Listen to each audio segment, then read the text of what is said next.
and now I've got a different multi-part video series for you. I picked up an old car like one I had many years ago, 1973 Plymouth Duster. I had one of these way back in '93, drove it for a few years, then went on to other cars like it, rear-wheel drive Chrysler cars, all the way up through 2004. And then in 2004, you've all seen on my website, loudmouthtim.com, episodes 74 and 75, The Ride, parts 1 and 2.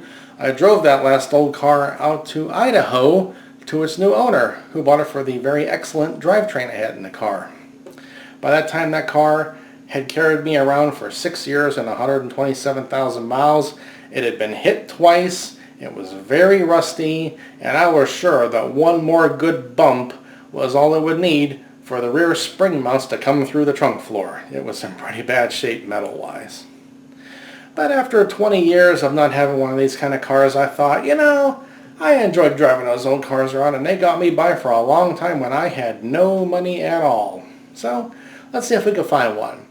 Now, when you want to go find a 51-year-old car, they're a little harder to come by. And to get one that's in good shape and not too expensive, that's a tough thing to do. But I managed to find one. And I paid for the car out of my cryptocurrency profits. Over the last couple of years, I had been investing in certain crypto coins, thinking they had room to rise in price. And throughout the spring of 24, they did. And the amount of profit they made paid for this car. So it's always nice to have profits from an investment pay for something for you. Well, anyhow, I'm going to show you some pictures on my computer. First of the car I had many years ago, and now the car I have now. And we'll talk about some more and do different things in a couple different episodes. These are pictures from 1993, taken with an old 110 film camera. Remember what those things were?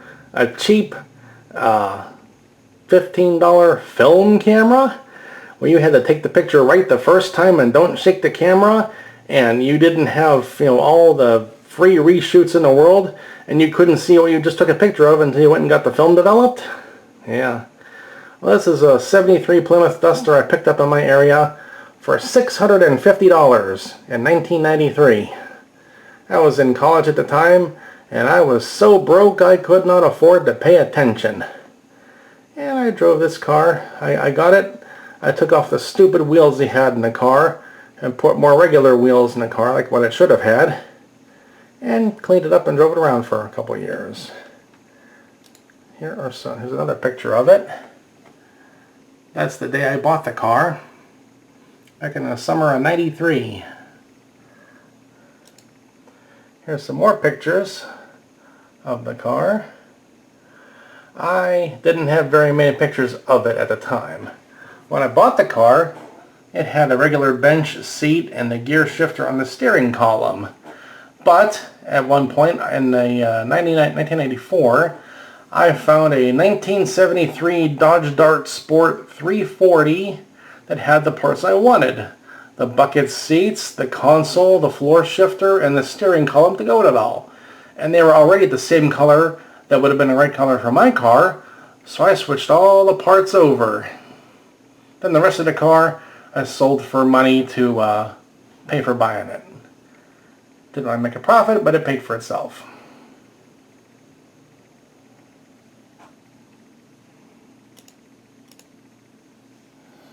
Yeah, there's a few other pictures I had.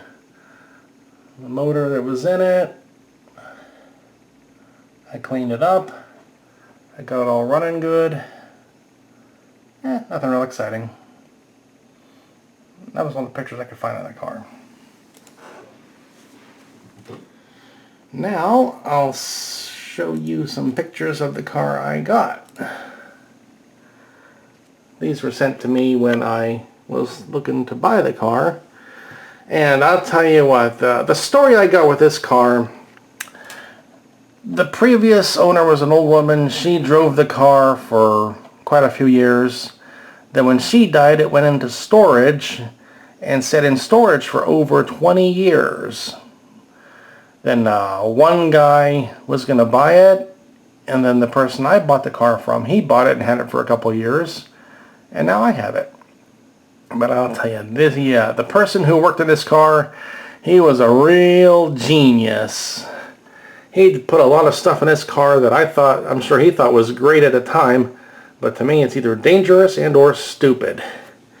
He insulated the return line from the air conditioner system, which trapped in a bunch of moisture and made this metal pipe all rusty. This box and this box are part of an add-on cruise control system. And let's see, this box is an air pump for the air shocks in the back of the car, which I'm taking out. And this box was a capacitive discharge ignition system for the car. That's already been taken out. The original ignition box is over there. It ran on that, and I put a new one in it too. It runs fine on that. And I've been doing a whole lot of cleanup on the car.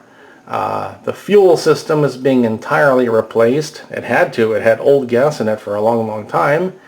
I rebuilt the carburetor twice to get it to idle right. And now I'm doing other stuff with it. I had to change the water pump. I'm changing all the hoses. Anything that is rubber or a seal, it needs to be changed in a car this old. The brake master cylinder, the brake wheel cylinders, the brake pads, I haven't even got to those yet. Re-greased the front wheel bearings. I've already changed the oil in the rear axle. And I'm just doing all the maintenance work this car has not had for many, many years. Let me look for other pictures.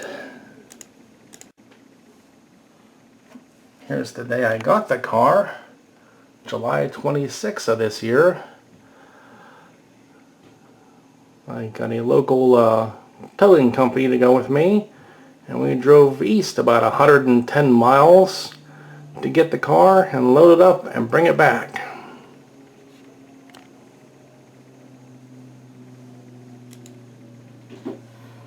We were driving down the highway.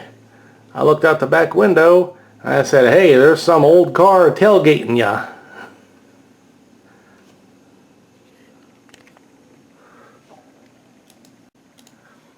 Here's a close-up of the capacitive discharge ignition box. Apparently it makes a hotter spark for better mileage or power. I had to guess my way through how the whole thing worked and what it bolted into and connected to, and took it all out, and the car runs fine without it. This box was part of the add-on cruise control system, and that is some really bad soldering in that box. It looks like it was a do-it-yourself kit. Had a vacuum line going into the bottom to this sensor. It had a sensor line going down to the drive shaft to count the number of turns and be a speed sensor. I see 4 blue potentiometers there, those round things. I guess they all had to be adjusted to make it work right. I don't know if this cruise control system ever worked, and even if it did, I would not trust it. It's all out of the car already.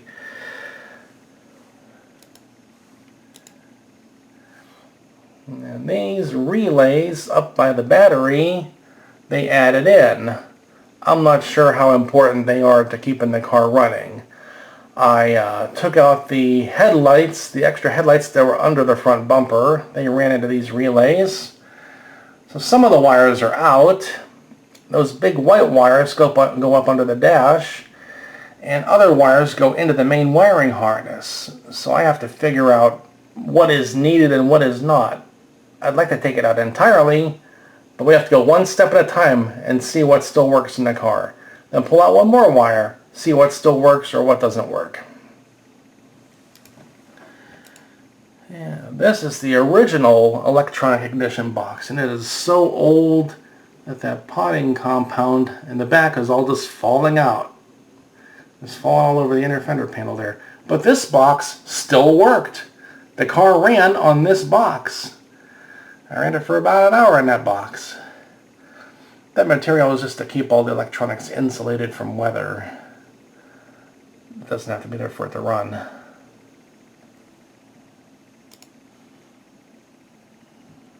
Yeah, there's the carburetor after I rebuilt it and changed most of the lines on it. The first time I rebuilt it, it ran, but it would not idle. I had to take it all back apart, take the metering block out, soak it in vinegar for 2 days, take it out and knock it on a block of wood a few times during that 2 days, and blow through it a few times with carburetor cleaner, make sure all the air bleeds are cleared out, and now it does idle a lot better. This is a new gas tank for the car. In this box I have a new gas tank mat, I have a new fuel pickup and fuel gauge sending unit, new headlights, and a new tank. The old tank, I tried cleaning it out at the car wash, and I got it cleaned to a certain point, but it still had a bunch of old gas that was all gummed up in it, and it just wasn't worth the trouble. A new gas tank was about 120 bucks. So I got a new gas tank, nice and clean, problem solved. And there's another picture of what I started with. And you'll see when we go to the car, certain things. This box is gone, that box is gone, that box is gone, that box is gone, this insulation is gone. Radiator is out getting cleaned right now. I changed the water pump the other day.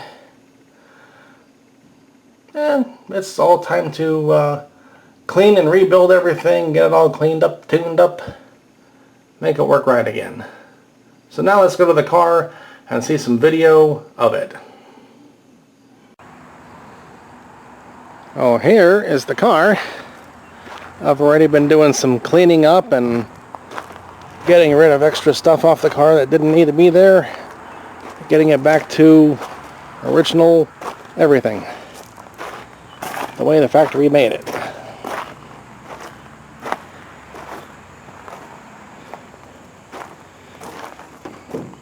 Here are some of the parts I've taken off. Had these KC lights under the front bumper. This box is on the firewall. It's part of the cruise control system. We figured it out as we were taking it all apart. And for those of you who know anything about electronics, that is some of the worst soldering work I have ever seen. It's had to be some kind of a kit. My handyman and I, we were playing a really good game of where does this wire go? And we didn't know what this box was for. We finally figured it out. It went to the add-on cruise control system that we took out. Some sensor wires went out of it and down under the car to a sensor on the drive shaft for a speed sensor. There's a vacuum port and a bunch of wires that went all over the place. And this is the insulation I took off of the air conditioning line. He had plastic and foam and foil all on the AC line.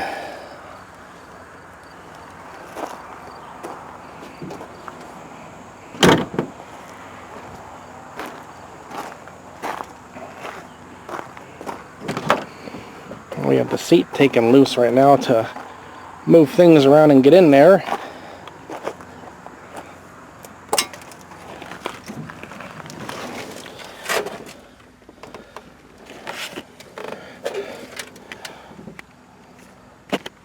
This was the controller that goes on a turn signal stick that you run your cruise control with. I would not trust that. And we had over down here, there was a pressure gauge and a button to run a pump for the air shocks in the back. I'm taking the air shocks off, I don't like those. In here they put an oil pressure gauge, which is nice to have, but I want my dashboard to be factory stock, so that has to come out. This knob, we don't know what it's for. And we have a vacuum gauge over here, which again is nice, but it's not factory style. There's a couple of idiot lights there for oil and brakes from the factory. They put a vacuum gauge in. Miles in the car is 26,721. Probably 126. I don't know. The AM radio does work, the fan does work, the AC compressor actually turns, but of course it's not charged up. And that down there, that's the whole air conditioning blower system. So, it's not bad. I mean, hey, for a 51-year-old car, what do you want, you know? It sat in storage for a long, long time. There's the fuse box right there. We have this all taken loose. We're going through all the wires to figure out what's what. For those of you who've never seen an old car, you see that button down there on the floor? That's how you change from high beam to low beam. High beam to low beam on your headlights. And you see that black bulb up there? In cars that didn't have a power windshield washer, you press that, and that is what sprays water for your windshield wipers. Yeah, this little foot thing on the floor.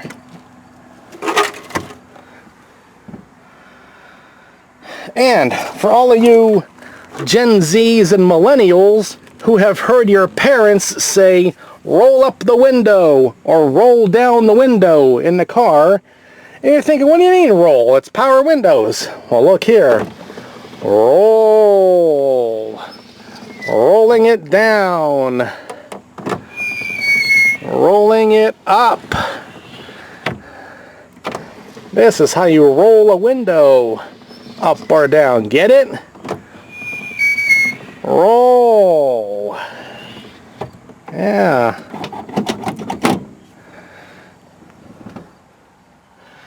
And someone has some crazy rear view mirror. That's coming out. I'm going to get a original one and put back in there. I have to change that. This car came with a rubber floor mat in it. And of course, the rubber floor mat, what's it going to do? Trap moisture against the floor. But the floor in this car is really solid. So once I make sure it's not leaking anywhere, I will take it out and get a new carpet for it. Well, this is for the air shocks. I had this gauge mounted down here, and you would press this button to run the pump. We took that out. I'm not going to have air shocks in the car.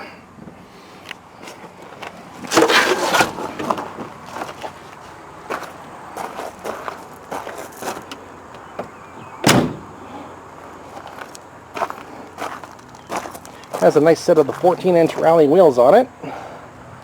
So I don't even have to mess with that. Clean them up, maybe repaint them, done. Has the trim rings, has the center caps.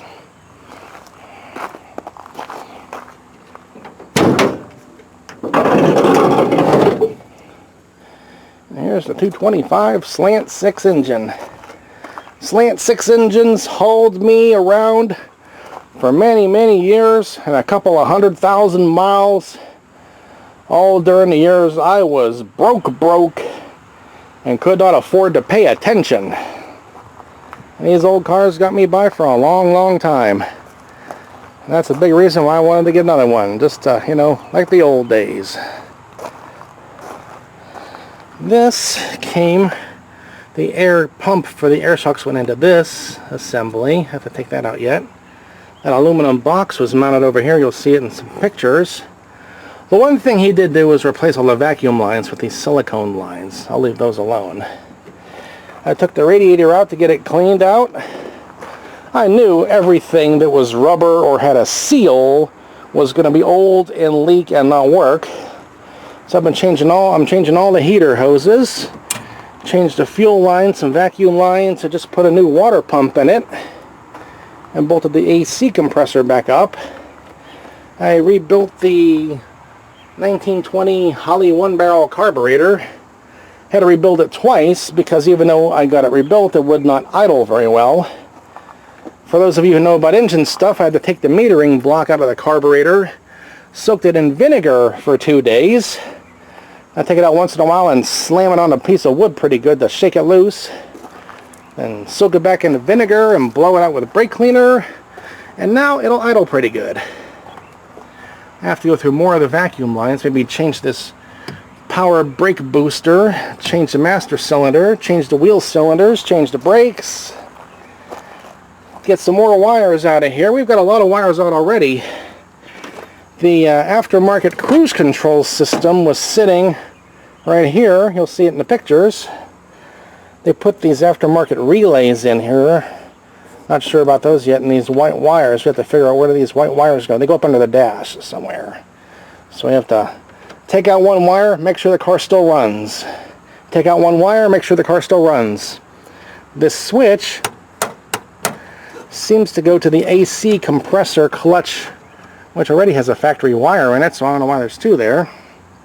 I did get a new battery for it. Of course it needed that.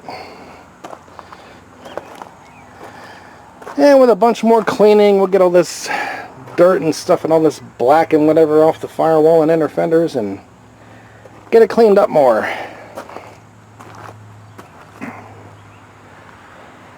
And not bad for a 51-year-old car. There's a few little rust spots here and there. A little bit in the quarters here. But I've seen much, much worse.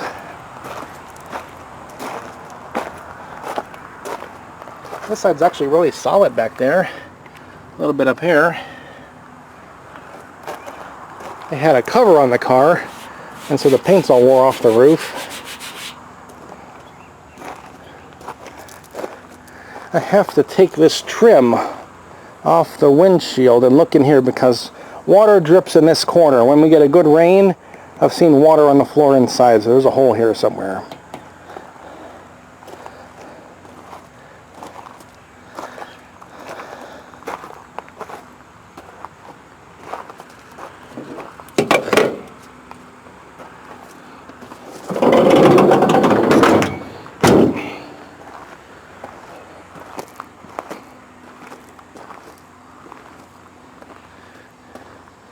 There it is.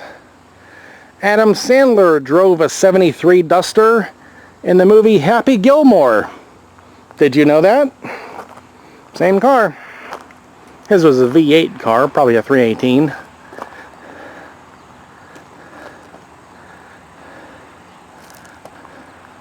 Look at the end of the movie Happy Gilmore. You see it coming at you just like that when they pull up to the house.